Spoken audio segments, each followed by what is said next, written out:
नमस्कार। दिन भर की बड़ी खबरों में आपका स्वागत है। मैं हूं आपके साथ मीनाक्षी त्रिवेदी। आज इस बुलेटिन में बात होगी केंद्र के खिलाफ कांग्रेस के हल्ला बोल की, शिवराज की कुर्सी पर छाए काले बादल की। जानेंगे शिवसेना ने नितिन गडकरी को क्या दिया जवाब और नीतीश राज में हुआ शिक्षा का बंटाधार। और आखिर में बात भारतीय अर्थव्यवस्था में सुधार के संकेत की। लेकिन तमाम बड़ी खबरों से पहले एक नजर सुर्खियों पर। उत्तर प्रदेश के राज्यपाल आनंदीबेन पटेल को दिया मध्य प्रदेश के राज्यपाल का अतिरिक्त प्रभार। मध्य प्रदेश के राज्यपाल लालजी टंडन का स्वास्थ्य सही न होने के कारण लिया गया फैसला। आनंदीबेन पटेल इससे पहले भी मध्य प्रदेश की रह चुकी हैं राज्यपाल। बिहार विधान परिषद के लिए नामांकन करने वाले सभी 9 उम्मीदवार निर्विरोध निर्वाचित घोषित। निर्वाचित उम्मीदवारों में जेडीयू आरजेडी के 3, बीजेपी के 2 और कांग्रेस का 1 उम्मीदवार शामिल। सभी 9 उम्मीदवारों के नामांकन पाए गए थे वैध। महाराष्ट्र की उद्धव सरकार का ऐलान, राज्य में 31 जुलाई तक बढ़ाई गई बंद की अवधि। मिशन बिगेन अगेन की हुई शुरुआत, लोगों को राहत देने के लिए भी किए गए कई ऐलान। आईआईटी बॉम्बे के बाद अब आईआईटी दिल्ली और मद्रास ने भी क्लासरूम पढ़ाई की रद्द। अगले सेमेस्टर के लिए अब होगी ऑनलाइन पढ़ाई। आज हफ्ते के पहले कारोबारी दिन शेयर बाजार लाल निशान पर हुआ बंद। सेंसेक्स 209 अंकों की गिरावट के साथ 34,961 अंकों पर हुआ बंद। निफ्टी 70 पॉइंट गिरकर 10,312 अंकों पर हुआ बंद। सुर्खियों के बाद अब बात करेंगे आज की सबसे बड़ी खबर की। देश भर की जनता पहले ही स्वास्थ्य मुसीबत और पूर्णबंदी की वजह से कई परेशानियों का सामना कर रही है, तो वहीं सरकार लगातार जनता पर महंगाई का बोझ डाल रही है, जिसके चलते पेट्रोल और डीजल के दाम में लगातार इजाफा हो रहा है। यही वजह है कि अब विपक्ष सत्ता पक्ष के खिलाफ आक्रामक हो गया है।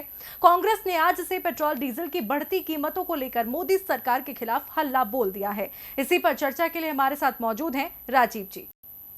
राजीव जी, आपका स्वागत है। धन्यवाद मीनाक्षी। राजीव जी, जनता इस मुश्किल वक्त में पहले से भी ज्यादा त्रस्त नजर आ रही है। महंगाई का बोझ जनता को सता रहा है, जिसे लेकर विपक्ष ने सत्ता पक्ष के खिलाफ मोर्चा खोल दिया है। ऐसे में आप इसे कैसे देखते हैं? इस वक्त सरकार को जनता की मदद के लिए आगे आना चाहिए, लेकिन सरकार जनता को ही मुश्किल में डालती नजर आ रही है। देखिए मीनाक्षी, एक वक्त था जब यूपीए शासन में प्रधानमंत्री डॉक्टर मनमोहन सिंह की उम्र से तेल के दामों की तुलना भाजपा करती थी। मुख्य विपक्षी दल होने के नाते वो जनता की भलाई का दावा करते हुए महंगाई और पेट्रोल डीजल के बढ़ते दाम पर आवाज उठाती थी और इसके लिए कांग्रेस को जिम्मेदार ठहराती थी। तब ऐसा करना अगर उसका लोकतांत्रिक दायित्व और हक था, तो आज वही हक कांग्रेस को भी है। हम देख ही रहे हैं कि बीते 3 सप्ताह से लगातार तेल के दामों में इजाफा हो रहा है। पेट्रोल और डीजल इतने महंगे हो चुके हैं मीनाक्षी कि आम आदमी के लिए उनका बोझ उठाना कठिन होता जा रहा है। ये सब तब हो रहा है जब अंतर्राष्ट्रीय स्तर पर कच्चे तेल के दामों में गिरावट आई है, लेकिन इसका फायदा सरकार ने आम आदमी को नहीं उठाने दिया, बल्कि राजकोषीय घाटा पूरा करने के लिए जनता पर बेतहाशा बोझ बढ़ा दिया गया है। डीजल केवल निजी वाहनों के लिए इस्तेमाल नहीं होता है मीनाक्षी, बल्कि खेती के लिए और सामानों की आवाजाही के लिए भी डीजल से चलने वाले वाहन इस्तेमाल होते हैं। ऐसे में समझा जा सकता है कि डीजल के महंगे होने का असर किस तरह महंगाई पर पड़ेगा। इस तकलीफ में और तकलीफदेह बात यह है कि पीएम जनता को धीरज के 2 शब्द भी नहीं कह रहे हैं। कांग्रेस अगर सरकार से सवाल पूछ रही है तो बदले में उसे अतीत की गलियों की सैर कराई जा रही है। इसीलिए अब कांग्रेस ने सड़क पर उतर करके विरोध करने का फैसला लिया है। देश भर में कांग्रेस ने प्रदर्शन किया और कई जगह कांग्रेस कार्यकर्ताओं पर पुलिस की कार्रवाई भी हुई। विपक्षी दल होने के नाते कांग्रेस अपनी भूमिका अदा कर रही है और प्रशासन कानून व्यवस्था बनाए रखने के नाम पर कार्रवाई कर रहा है। लेकिन इन सबको केवल राजनीतिक नजरिए से देखने की जगह उससे आगे बढ़ करके जनता के हित के बारे में भी सोचना चाहिए। सरकार को इस बात पर विचार करना चाहिए कि आखिर किस कीमत पर वो राजकोषीय घाटा पूरा कर रही है और जनता को वो किस हद तक महंगाई के बोझ में दबाएगी। क्या यही उसका दायित्व है या उसकी कुछ जिम्मेदारियां जनता की खुशियों के बारे में भी है? बहुत बहुत धन्यवाद राजीव जी आपका तमाम जानकारी के लिए। बढ़ते हैं अपनी अगली खबर की ओर। जब मध्य प्रदेश में कांग्रेस की कमलनाथ सरकार की विदाई हुई थी, तो उस वक्त एक सवाल उठा था कि आखिर एमपी में बीजेपी सीएम किसे बनाएगी। शिवराज सिंह चौहान के शपथ लेते ही इस सवाल का जवाब लोगों को मिल गया था। लेकिन अब एक बार फिर मध्य प्रदेश में शिवराज की कुर्सी पर काले बादल मंडराते नजर आ रहे हैं। सवाल उठने लगे हैं कि क्या बीजेपी आलाकमान विधानसभा उपचुनाव से पहले एमपी में कमान शिवराज से छीनकर किसी और के हाथ में देने का मन बना रही है। एक रिपोर्ट देखिए। मध्य प्रदेश में बीजेपी और कांग्रेस के बीच तो खूब सियासी उठापटक देखने को मिल रही है, लेकिन बीजेपी के अंदर खाने में मचा घमासान पार्टी के लिए मुसीबत बना हुआ है। पार्टी के अंदर खाने में क्या चल रहा है, इसका अंदाजा आप इसी बात से लगा सकते हैं कि सरकार बनाने के बाद से अब तक सीएम शिवराज मंत्रिमंडल का विस्तार नहीं कर पाए हैं। रविवार से ही वो दिल्ली में डेरा जमाए बैठे हैं। आलाकमान की ओर से उन्हें संभावित मंत्रियों के नाम को लेकर हरी झंडी तो नहीं मिली, लेकिन अब बीजेपी आलाकमान ने अचानक शिवराज सरकार में मंत्री नरोत्तम मिश्रा को दिल्ली के लिए बुलावा भेज दिया है, जिसके बाद सियासी गलियारों में इस बात की सुगबुगाहट तेज हो गई है कि कहीं बीजेपी आलाकमान एमपी में सीएम बदलने के बारे में तो नहीं सोच रहा। आपको बता दें, शिवराज और नरोत्तम मिश्रा अलग अलग ध्रुवों के नेता हैं। सूत्रों से मिली जानकारी के मुताबिक जब एमपी विधानसभा के चुनाव हुए थे तो उस वक्त शिवराज ने नरोत्तम मिश्रा के नाम का विरोध किया था, जिसके बाद गोपाल भार्गव को नेता प्रतिपक्ष बनाया गया था। वहीं जब ज्योतिरादित्य सिंधिया बीजेपी में शामिल हुए तो भोपाल बीजेपी दफ्तर के पास सिंधिया के स्वागत में जो पोस्टर लगाए गए थे उनमें सिंधिया के साथ शिवराज नहीं बल्कि नरोत्तम मिश्रा की तस्वीर लगी थी। दोनों नेताओं के बीच अनबन भी किसी से छुपी नहीं है। अब लोकप्रियता के मामले में तो एमपी बीजेपी में शिवराज का कोई सानी नहीं है, लेकिन नरोत्तम मिश्रा के पक्ष में ये बात जा रही है कि वो अमित शाह के करीबी हैं। अब शिवराज के लिए सिंधिया खेमे और अपने विधायकों के बीच सामंजस्य बिठाना आसान नजर नहीं आ रहा है और पार्टी में विरोध के सुर भी तेज हो रहे हैं। ऐसे में नरोत्तम मिश्रा को अचानक दिल्ली से बुलावा आना कुछ और ही संकेत दे रहा है। इसके बाद से मध्य प्रदेश बीजेपी में नेतृत्व में बदलाव की अटकलें जोर पकड़ने लगी हैं। संभावना जताई जा रही है कि शिवराज को केंद्रीय मंत्रिमंडल में जगह दी जा सकती है और मध्य प्रदेश में सीएम की कुर्सी नरोत्तम मिश्रा को सौंपी जा सकती है। अगर मध्य प्रदेश में ऐसा होता है तो फिर देखना दिलचस्प होगा कि बीजेपी का ये दांव उपचुनाव में क्या असर करेगा। अब मध्य प्रदेश में शिवराज की मुश्किलें कब हल होंगी ये तो वक्त बताएगा, लेकिन फिलहाल बीजेपी महाराष्ट्र में उद्धव सरकार की मुश्किलें बढ़ाने पर जोर दे रही है। दरअसल मुंबई में जनसंख्या कम करने को लेकर शिवसेना और बीजेपी आमने सामने आ गए हैं। इस कड़ी की शुरुआत तब हुई जब बीजेपी के दिग्गज नेता और केंद्रीय मंत्री नितिन गडकरी ने मुंबई में भीड़ कम करने से जुड़ा एक बयान दिया था, जिसके जवाब में अब शिवसेना मैदान में उतर आई है। क्या है शिवसेना का जवाब, देखिए इस रिपोर्ट में। मुंबई में जनसंख्या कम करने को लेकर शिवसेना ने केंद्रीय मंत्री नितिन गडकरी की टिप्पणी पर जवाब दिया है। शिवसेना की ओर से कहा गया है कि अगर उत्तर प्रदेश और बिहार में भी मुंबई और पुणे जैसे स्मार्ट शहर बना लिए जाएं, तो मुंबई में अपने आप ही भीड़ कम हो जाएगी। मुंबई में भीड़ कम करने संबंधी केंद्रीय मंत्री नितिन गडकरी की टिप्पणी पर शिवसेना ने कहा है, इससे देश की आर्थिक राजधानी का जनसंख्या घनत्व अपने आप कम हो जाएगा। शिवसेना के मुखपत्र सामना में प्रकाशित एक संपादकीय में दावा किया गया है कि लॉकडाउन के दौरान अपने गृह प्रदेशों को गए करीब 1,50,000 प्रवासी मजदूर महाराष्ट्र लौट आए हैं, क्योंकि उनके पास वहां कोई काम नहीं है। उनके गृह राज्यों में उनके लिए कोई रोजगार नहीं है। इसका कारण ये है कि उन राज्यों में विकास अब तक नहीं पहुंचा है और इससे मुंबई और पुणे पर बोझ पड़ रहा है। संपादकीय में दावा किया गया है कि मुंबई देश के राजकोष में महत्वपूर्ण योगदान देता है, लेकिन स्वास्थ्य परेशानी के बावजूद राज्य को केंद्र से उचित आर्थिक सहायता नहीं मिली है। आपको बता दें, गडकरी ने राज्य में बढ़ते मामलों के संदर्भ में बयान दिया था कि मुंबई में भीड़ कम करने की जरूरत है, क्योंकि घनी आबादी वाला ये शहर इस समय मुश्किल में फंसा है। इस पर शिवसेना का कहना है कि मौजूदा हालात में लोगों के खाने पीने की समस्या ज्यादा है। लोग अपनी जान की परवाह किए बिना नौकरी की तलाश में सफर कर रहे हैं। एक तरफ महाराष्ट्र में बीजेपी शिवसेना को तेवर दिखा रही है, तो वहीं बिहार में विपक्ष जेडीयू के साथ बीजेपी को भी आड़े हाथों ले रहा है। यहां विरोधी बीजेपी और जेडीयू को सत्ता से बेदखल करने के लिए जोर लगा रहे हैं। इसी बीच अब सूबे में शिक्षा व्यवस्था का मुद्दा भी गरमाने लगा है, जिसे लेकर आरजेडी नेता तेजस्वी यादव ने सुशासन बाबू के शासन पर सवाल उठाए हैं। बिहार में आगामी विधानसभा चुनाव से पहले सियासी गलियारों में कई मुद्दों का शोर सुनाई दे रहा है। पहले विपक्षी दलों ने बढ़ती बेरोजगारी को लेकर नीतीश सरकार को घेरने का प्लान बनाया। आरजेडी ने तो बेरोजगारी यात्रा का भी आगाज किया, लेकिन जैसे ही देश में स्वास्थ्य मुसीबत ने दस्तक दी, तो ऐसे कई मुद्दे इस मुसीबत के चलते गौण हो गए। लेकिन अब सूबे की सियासत में फिर से कई मुद्दे उठने लगे हैं, जिसमें स्वास्थ्य सेवाओं की खस्ता हालत से लेकर रोजगार का मुद्दा भी शामिल है। लेकिन आज राष्ट्रीय जनता दल के नेता तेजस्वी यादव ने नए मुद्दे को हवा देते हुए सत्ता पक्ष को घेरने की कोशिश की है। जी हां, तेजस्वी ने आज बिहार में शिक्षा व्यवस्था को लेकर नीतीश सरकार के 15 साल के कार्यकाल को कटघरे में खड़ा करते हुए जमकर खरी खोटी सुनाई है।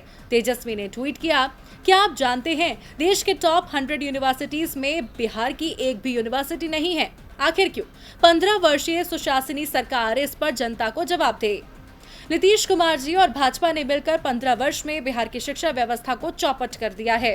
आपको बता दें, भले ही आरजेडी में अंतर्कलह का दौर चल रहा हो, लेकिन तेजस्वी इन दिनों फुल एक्शन मूड में नजर आ रहे हैं। वो सत्ता पक्ष को किसी भी मुद्दे पर बख्शने के मूड में कतई नहीं है। चाहे मौजूदा स्वास्थ्य मुसीबत का मुद्दा हो, रोजगार का मुद्दा हो या फिर प्रवासी कामगारों की समस्याओं की बात हो, तेजस्वी हर मुद्दे पर सत्ता पक्ष पर हावी हो रहे हैं। इसी कड़ी में आज उन्होंने शिक्षा व्यवस्था को लेकर सुशासन बाबू पर शब्द बाण चलाए हैं, जिसके बाद देखना होगा सत्ताधारी जेडीयू तेजस्वी को कोई जवाब देती है या नहीं। अब भले ही तेजस्वी यादव शिक्षा समेत अन्य मुद्दों को लेकर सत्ता पक्ष पर बरस रहे हों, खुद को मजबूत बताने की कोशिश कर रहे हों, लेकिन आरजेडी नेता ही पार्टी को कमजोर कर रहे हैं। हाल ही में 5 एमएलसी और वरिष्ठ नेता रघुवंश प्रसाद सिंह ने आरजेडी से नाता तोड़ दिया है, तो वहीं अब आलम यह है कि आरजेडी का परंपरागत यादव वोट बैंक भी उसके हाथ से खिसकता जा रहा है। रिपोर्ट देखिए। राष्ट्रीय जनता दल यानी आरजेडी के लिए विधानसभा चुनाव की राह मुश्किल होती नजर आ रही है। एक के बाद एक नेता पार्टी का साथ छोड़ रहे हैं, तो कुछ छोड़ने की तैयारी करते भी नजर आ रहे हैं। हालात कुछ ऐसे हो चले हैं कि विधानसभा चुनाव नजदीक हैं और तेजस्वी से आरजेडी संभलती नजर नहीं आ रही है। इतना ही नहीं, महागठबंधन के बाकी दल भी तेजस्वी के नेतृत्व को स्वीकारने को तैयार नहीं हैं। पूर्व मुख्यमंत्री जीतन राम मांझी तेजस्वी को अनुभवहीन मानते हैं, तो कांग्रेस तेजस्वी के समर्थन पर कुछ खोलकर नहीं बोल रही है। सबसे बड़ी चिंता की बात यह है कि आरजेडी का मूल वोट बैंक माने जाने वाले यादव समुदाय के नेता भी तेजस्वी का साथ छोड़कर जा रहे हैं। आरजेडी छोड़कर जेडीयू का दामन थामने वालों में कमर आलम मुस्लिम तो दिलीप राय यादव समाज से आते हैं। प्रदेश अध्यक्ष रघुवंश प्रसाद के अलावा प्रदेश उपाध्यक्ष विजेंद्र यादव भी किनारा कर चुके हैं और पूर्व विधायक भोला यादव भी पार्टी छोड़ने की तैयारी करते नजर आ रहे हैं। अगर बिहार में यादव समीकरण पर नजर डालें तो यादव मतदाता 15% के करीब हैं और लंबे समय से आरजेडी के इस वोट बैंक पर जेडीयू और बीजेपी की नजर रही है। अगर बिहार में यादव विधायकों की संख्या का इतिहास देखें तो साल 2000 में बिहार में 64 विधायक थे, जो 2005 में 54 हो गए और फिर 2010 में घटकर 39 पर आ गए। लेकिन 2015 में एक बार फिर यादव विधायकों की संख्या बढ़कर 61 पहुंच गई है। 2015 के चुनाव में आरजेडी ने 101 सीटों पर चुनाव लड़ा था, जिनमें से 48 सीटों पर यादवों को टिकट दिया गया था और 42 जीतने में कामयाब भी रहे थे। पार्टी नेताओं के किनारा करने और खिसकते यादव वोट बैंक के अलावा पार्टी के लिए गिरते वोट शेयर को सुधारना भी बड़ी चुनौती है।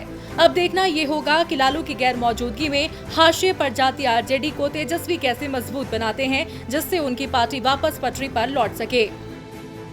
जब से लालू की जगह पार्टी को संभालने की जिम्मेदारी तेजस्वी यादव को सौंपी गई है, तब से पार्टी की मुसीबतें बढ़ने लगी हैं। ये मुसीबत कैसे और कब खत्म होती है, ये तो वक्त बताएगा। फिलहाल नजरें यूपी विधानसभा के मॉनसून सत्र पर टिकी हुई हैं, जहां इस बार कुछ अलग और खास नजारा देखने को मिल सकता है। एक रिपोर्ट देखिए।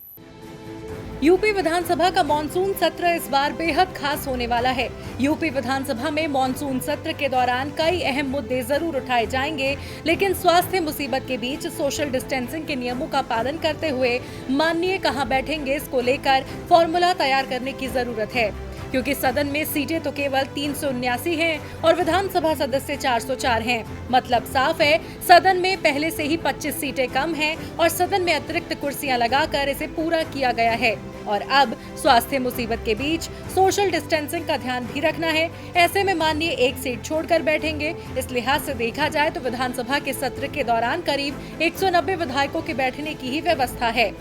संभावना जताई जा रही है कि सत्ता पक्ष और विपक्ष के नए सदस्य सदन की 5 दर्शक दीर्घा में बैठे नजर आएंगे। इन माननीयों को वही माइक दिया जा सकता है और वो वहीं से अपनी बात सदन में रख सकते हैं। इसके लिए व्यवस्था में बदलाव किया जा सकता है। आपको बता दें, सदन की कार्यवाही के लिए कम से कम 10% सदस्यों का रहना जरूरी है। अगर नए सदस्य दर्शक दीर्घा में बैठे नजर आते हैं तो यूपी विधानसभा में ऐसा नजारा पहली बार देखने को मिलेगा। अब संविधान के हिसाब से 6 महीने के अंदर सत्र का आयोजन जरूरी है। इस लिहाज से यूपी में 28 अगस्त से पहले सत्र का आयोजन किया जाएगा। सदन में यूं तो नेता सदन और संसदीय कार्य मंत्री अगल बगल की सीट पर बैठते हैं, लेकिन अब संसदीय कार्य मंत्री के लिए भी एक सीट छोड़कर दूसरी सीट पर बैठने की व्यवस्था होगी। अक्सर आपने विपक्षी सदस्यों को वेल में आकर हंगामा करते देखा होगा। अब मौजूदा स्वास्थ्य मुसीबत के बीच विपक्षी सदस्यों के वेल में आने के आसार भी कम नजर आएंगे। ऐसे में सत्र के आयोजन के दौरान क्या कुछ बदलाव किए जाते हैं, ये देखना वाकई दिलचस्प होगा। और बुलेटिन के आखिर में बात भारतीय अर्थव्यवस्था में सुधार के संकेत की। वित्तीय वर्ष के अंत में लगातार गोते खा रही अर्थव्यवस्था में सुधार देखने को मिल सकता है। दूसरे राजकोषीय प्रोत्साहन पैकेज से भारतीय अर्थव्यवस्था में गिरावट को रोकने में मदद मिलने के आसार दिख रहे हैं। कंसल्टेंसी फर्म EY इंडिया की इकोनॉमी वॉच की रिपोर्ट में यह दावा किया गया है। क्या है अर्थव्यवस्था पर इस रिपोर्ट का अनुमान, बताते हैं आपको। भारतीय अर्थव्यवस्था लगातार हिचकोले खा रही थी और मौजूदा स्वास्थ्य परेशानी ने इसमें गिरावट की गति को और तेज कर दिया है। जहां एक तरफ दिग्गज रेटिंग एजेंसियां भारत की विकास दर को घटा रही हैं, तो वहीं एक सुखद खबर कंसल्टेंसी फर्म EY इंडिया की इकोनॉमी वॉच ने दी है। दरअसल इकोनॉमी वॉच के मुताबिक भारतीय अर्थव्यवस्था में गिरावट को रोकने के लिए दूसरा राहत पैकेज मददगार साबित हो सकता है। रिपोर्ट में कहा गया है कि विकास को बहाल करने और रोजगार के अवसर पैदा करने के लिए उधार आधारित 111 लाख करोड़ रुपए की आवश्यकता होगी। केंद्रीय वित्त मंत्री निर्मला सीतारमण ने स्वास्थ्य परेशानी से निपटने के लिए नकद सहायता, मुफ्त खाद्यान्न और रसोई गैस के जरिए गरीबों को तुरंत राहत देने के लिए 26 मार्च को पहले प्रोत्साहन पैकेज की घोषणा की थी। इसके बाद भारतीय रिजर्व बैंक ने घोषित मौद्रिक उपायों का पालन किया। सीतारमण ने 13 मई से 17 मई तक 5 भागों में प्रोत्साहन पैकेज की घोषणा की, जो नीतिगत सुधारों के साथ उद्योग को ऋण गारंटी प्रदान करता है। सरकार ने कहा कि 26 मार्च के बाद से RBI के मौद्रिक उपायों सहित कुल घोषणाओं का कुल मूल्य 20,97,000 करोड़ रुपए था। रिपोर्ट में कहा गया है, अंतर्राष्ट्रीय मुद्रा कोष, विश्व बैंक और एशियाई विकास बैंक जैसे वैश्विक संस्थानों द्वारा भारत के विकास अनुमानों को मार्च के अंत से मध्य मई के बीच अर्थव्यवस्था को प्रोत्साहित करने के कई उपायों के बावजूद बड़ी गिरावट की आशंका ही जताई गई है। इससे ये पता चलता है कि GDP बढ़ाने में पैकेज का केवल सीमित प्रभाव था। 24 जून को IMF के वर्ल्ड इकोनॉमिक आउटलुक अपडेट ने भी 1.9% के अपने पूर्व अनुमान को घटाकर -4.5% कर दिया था। ADB ने 10 जून को अपने पहले के 4% के अनुमान को कम करके -4% कर दिया था। EY इंडिया के मुख्य नीति सलाहकार DK श्रीवास्तव ने कहा है, RBI और वित्त मंत्रालय द्वारा मई के मध्य में घोषित प्रोत्साहन पैकेज के बाद अंतर्राष्ट्रीय एजेंसियों द्वारा विकास पूर्वानुमानों में गिरावट का अनुमान किया गया, यानी प्रोत्साहन पैकेज को भारतीय अर्थव्यवस्था को संभालने के लिए पर्याप्त नहीं माना जा सकता। फिलहाल दिन भर की बड़ी खबरों में इतना ही। आप देखते रहिए DB लाइव। नमस्कार।